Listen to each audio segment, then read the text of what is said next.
Today I've got the Freesky Swift Horse. They sent this out so I could do a proper dyno test review on the bike at a glance. Haven't ridden the bike yet. Looks like it's pretty well put together. I like the frame design. Looks pretty heavy duty. It's all welded aluminum, full suspension bike, big, I think it was 25 amp hour battery. They say 35 mile an hour top speed, 4-piston hydraulic disc brakes, all on something that costs $1649. So if all of that is true and all of that works well, this could be a pretty good bike. Now they say it's a 1,000-watt rear hub motor. It's gonna have to be 1,000 watts to get us up to 35 miles an hour. So let's test that first on the dyno.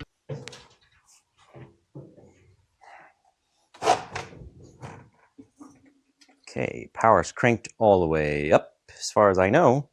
Let's give it a full throttle run in 3, 2, 1.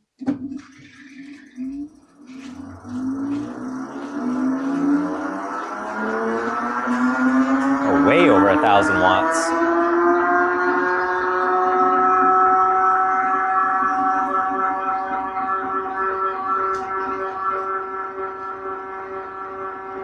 All right, we hit the speed limit. We're gonna have to figure out how to, oh wait, let's let go of the throttle. Still hit the speed limit.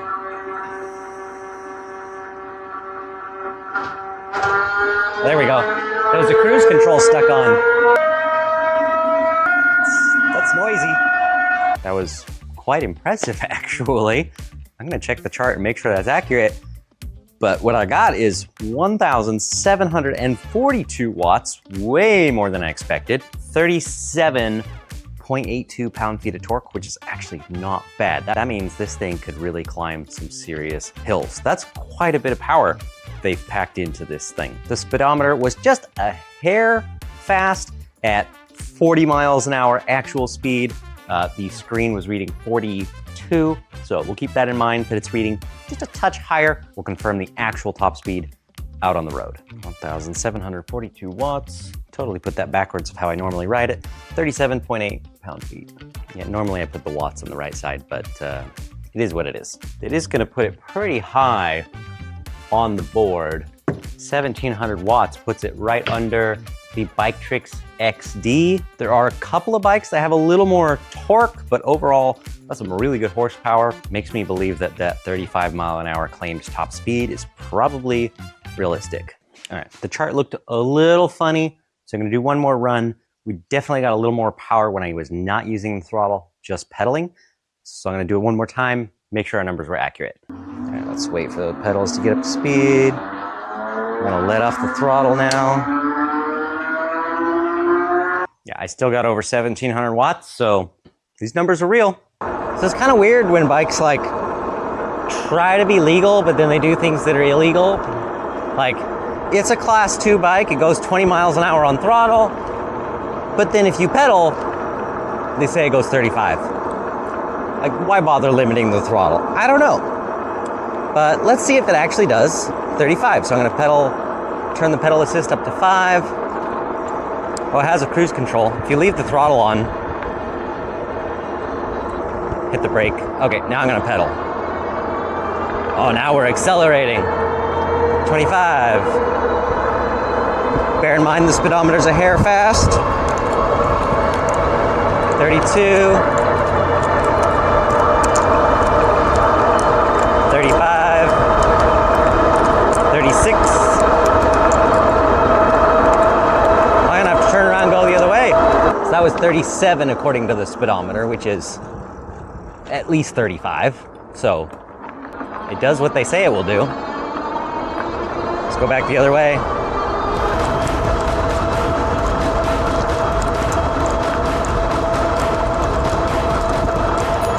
All right, so according to the speedometer, we're getting 38.5. We know it reads a little fast.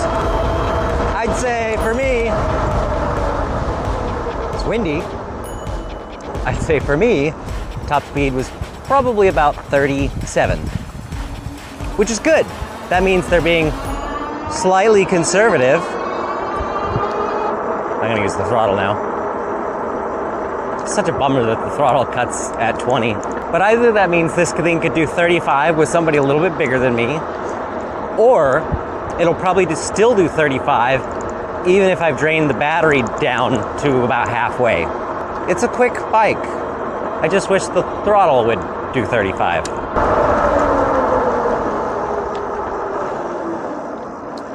Brakes feel pretty good. They were a little squeaky right at first, but it seems like they're breaking in already.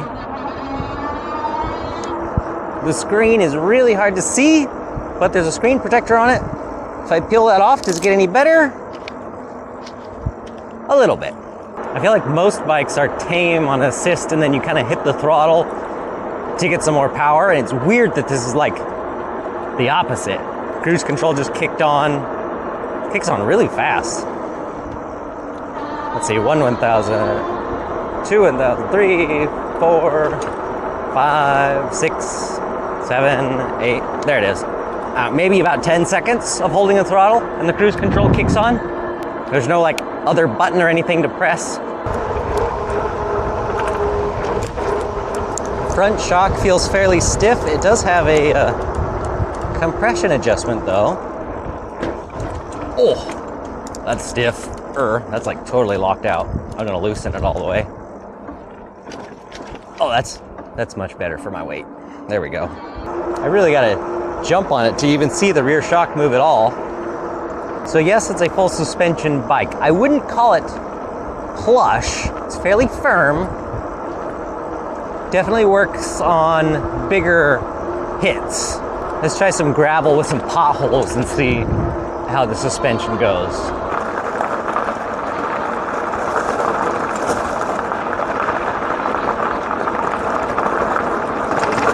So it's a little stiff for my weight at 150 pounds. And the rear suspension, the rear shock has zero adjustment. So you're just gonna have to live with it the way it is, unless you want to spend some money on rear shock. One thing I'm always looking for on a full suspension bike is flex in the frame and the pivot point. And first impressions are, it feels stiff in a good way. There's no lateral movement anywhere that I can feel. I'm gonna turn around and come up this real steep hill right here. The thing performed quite well on the torque on the dyno. Let's see if it flies up this hill. I'm gonna use pedal assist because it seems to have more power that way. Oh, I didn't shift down. All right, I'm gonna use the throttle for a second. There we go. Now we're pedaling.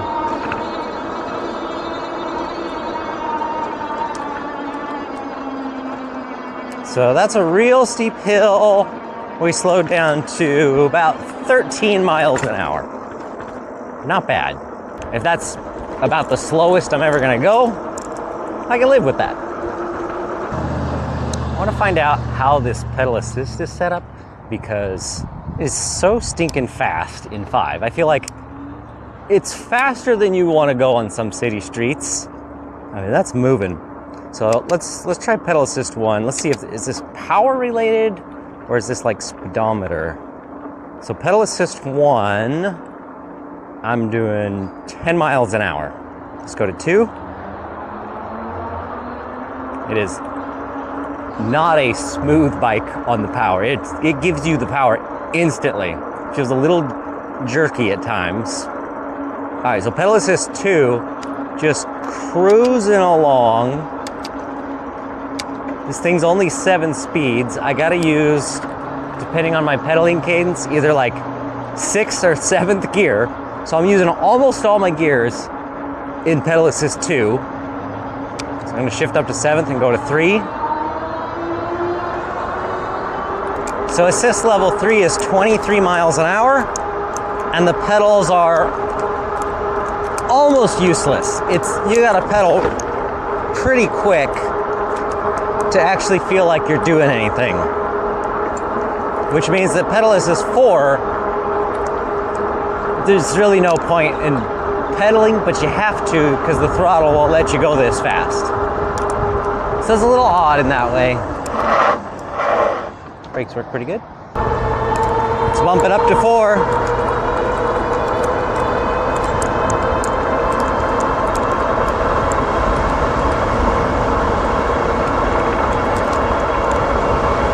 Assist 4 is over 30 miles an hour, about 30, 32 according to the display, so we'll say 31. So if there's one flaw with this bike at this point, it's that the pedals are useless over 20, but most of the assist levels go over 20. Doesn't really make sense. So I can definitely see if you got one of these, you're probably, I don't think there's much we can do with the freewheel on the back. You're probably gonna wanna put a bigger chainring on the front, just so you can actually put some input in. All right, I wasn't too sure about the brakes when I first got on the bike because they were a little squeaky.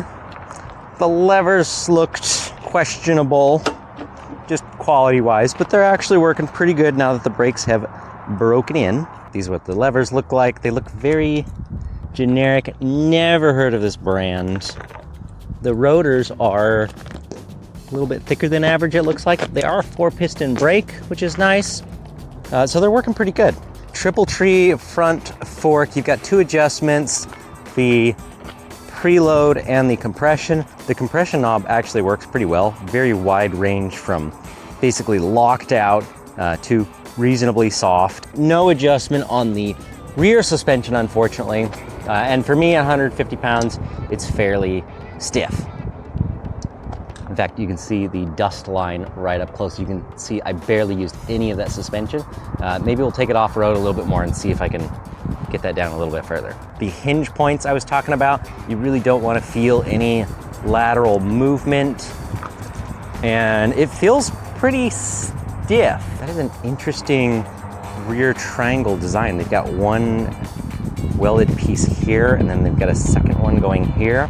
That's probably what's helping this thing to be nice and stiff, is the design of these 2 guys. If you like things to be symmetrical, this might drive you nuts, but I think it looks pretty good, and obviously it's working well. The paint job, I got some dust on it, but looks amazing. It's like this sparkly, glossy green. Love the color. In there is our 48 volt, 25 amp hour battery. Charge port's right there. Motor controller is probably down in here. I haven't opened it up to see what's actually in there, but it's gotta be a big motor controller. I mean, 1700 watts out of this thing, that's quick. But this is not the usual Bafang motor we see on bikes like this, or a copy of it. This one is from Muxus. That is a reputable motor company. They make good high performance stuff. So that's cool to see another brand of motor that's well known and known for their performance. The diameter is slightly larger than the other Bafang motors. So this is how they're getting a little more top end RPM speed out of this thing. Shifting wise, the bike has gone fairly cheap. They've got a small freewheel on here. It's a 14 to 28 tooth. You can, if you hunt around, you can find freewheels that have like 11 teeth down here, but like I said, you're probably still gonna wanna change the front chain ring to something a little bit bigger if you wanna pedal this thing over 20 miles an hour. It is just kind of an odd setup because this is just a reflector. It's not a tail light, which is a surprise. Most bikes we're seeing these days have an integrated tail light on them. This one does not. Whoa, it's got a horn though. It's the beeper style, but it's pretty loud. Got a headlight on the front, reasonably big, should do okay at night. Let me get into the screen here so you can see it, I hope, on camera. It's not the greatest in full sun. It's legible, but you might have to squint just a little bit at times to see it. Oh, that's cool. You can actually see current. I need to try that. Here, let me lean the wheel up. So we spin that up. Yeah, you can see a few amps ramp up there. That's cool. Oh, and we have watts showing up on the screen. I like that it has voltage, amps, and wattage as all options you can display. Now, security-wise, this bike's a little bit different than most. Some have a code when you turn the bike on. I hate using the codes because every once in a while some people forget the code, they can't turn their bike on, and it's just kind of a pain to put a code in every time you want to ride the bike. They use something different on this. Now, if I turn the bike on from the display, yes, there's a code. You enter in the password. They have a default set on there. But check this out. It comes with a couple of NFC keys. So you just tap this on the screen, and then it turns on without the code. So I think that's cool. Throw one of these on your keychain and you don't have to worry about somebody hopping on your bike and riding it away, but you don't have to enter a code every time. But if you lose this or don't have it, you can put a code in. I think that's a good compromise. I like that. Standard thumb shifter, 7-speed over here. Nothing fancy for the shifting. Thumb throttle over on the left-hand side, which I wish would go at all speeds. Maybe that can be programmed differently. Saddle is pretty comfortable. You're probably not going to need to change that. Rack is rated for roughly 55 pounds. I mean, overall, $16.49 for a bike that goes 35 miles an hour is a good deal.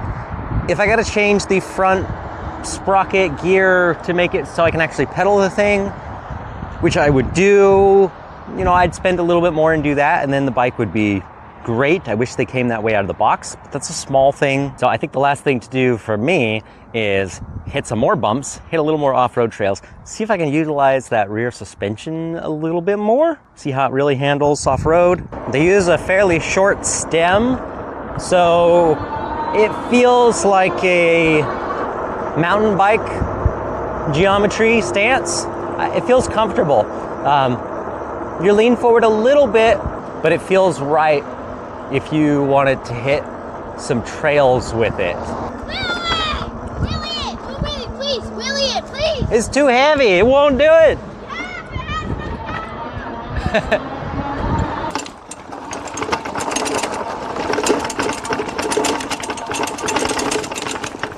Okay, so now that we're really getting off-road, it's making some noises.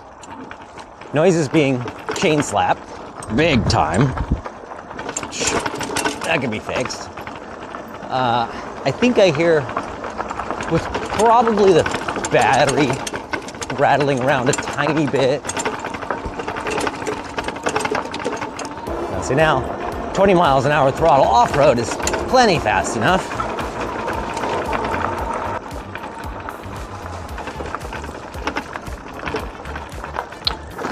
Whoa. Almost washed out the front tire just there. Whoa. Scary. Whoa. Should I go over the teeter-totter? Kind of want to. We can do the teeter-totter. I can do that. Just the small one. I'm not going to go over a big one. There we go. Nice.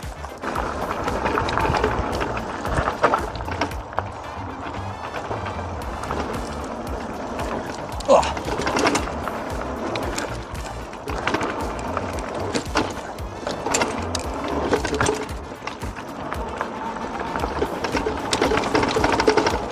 Yeah, it's the battery rattling around.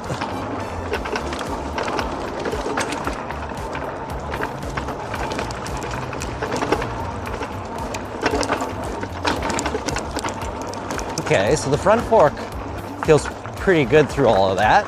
Let's do that one more time.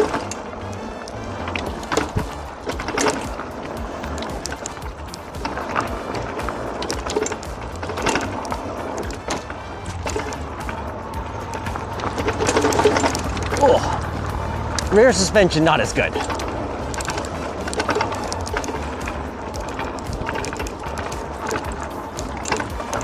So I would say the front fork feels nice and smooth. The fact that you can adjust the compression a little bit really helps. When it gets kind of rough or bumpy, the rear suspension gets like real chattery. I'm not exactly sure what causes that, but it just tells me this thing hasn't really been tested much or proven for a ton of off-road use. Now you gotta keep in mind, the bike is $16.49. This is not a high-end mountain bike. It's really not made for this, but I'm doing it. Ugh.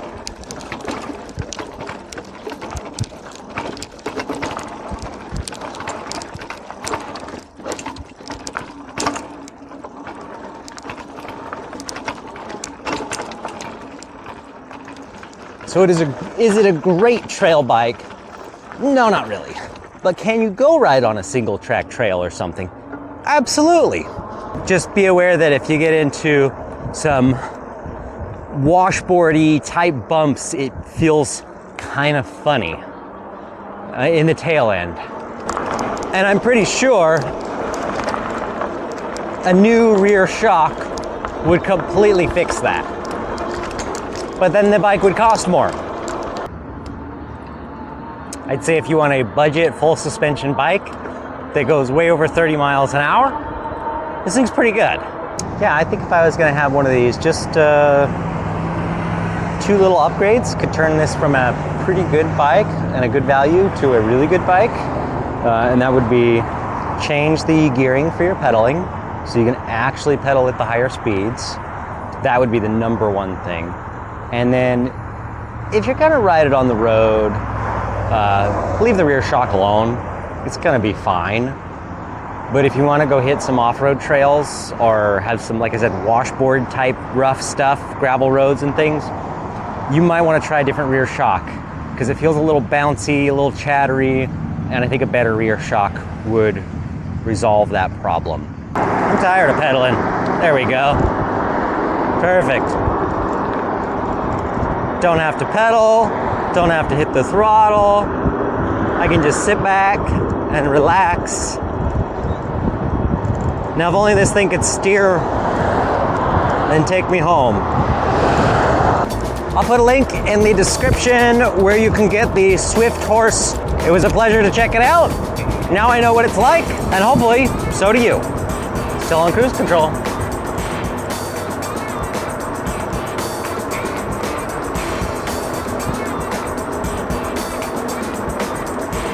Nice and stable. I like stable bikes. Haha, this is a horse and I called it a stable bike.